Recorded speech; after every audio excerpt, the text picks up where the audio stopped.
The friendly invasion was the so-called invasion of American forces into Britain. Americans brought with them new styles of dancing, new music, new food, and for a lot of people this was a bit of a novelty, and they enjoyed meeting and talking with the Americans and going out on dances.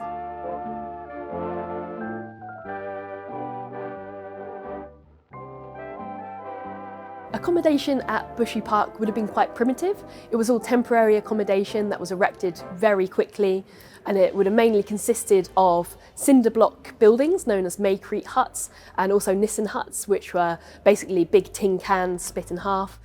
A lot of Eisenhower's staff complained about these conditions when they first arrived because they were used to living in private residences in central London. But Eisenhower reminded his men that this was just a tiny taste of what life would be like for the invading forces, and that definitely humbled them. So Bushy Park would have had its own kitchens, employing a full kitchen staff, everything from cooks to bakers. However, rations across the board would have been affected by shortages and rationing. So there would have been lots of recreational activities available at Camp Griffiss. The camp would have had its own cinema, it would have had its own sports facilities, including squash courts and tennis courts. And it also would have had its own base theatre. People recall seeing the dancer Fred Astaire visit Bushy Park, as well as the famous big band leader Glenn Miller.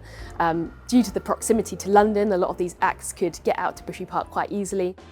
I had a look in the Imperial War Museum archives to see what we had related to Bushy Park. So here we have a photograph of Joan Hayburn, and she was a member of the Auxiliary Territorial Service, the ATS, and she was based at Bushy during the Second World War.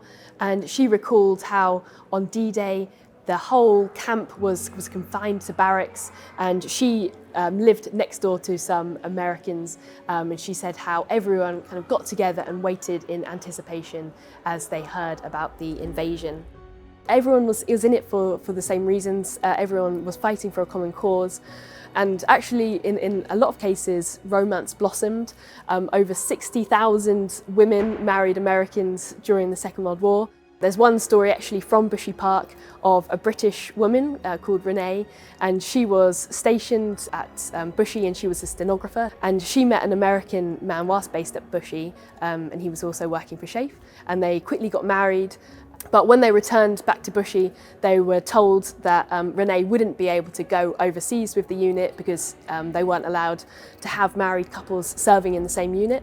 So Renee was transferred to the War Office in London, and her husband went overseas, and she didn't see him for 2 years. So for Renee and other women like that, the friendly invasion was a time of enormous change, but it was also a time of opportunity, and it's a kind of perfect example of how this kind of special relationship was lived out in real time.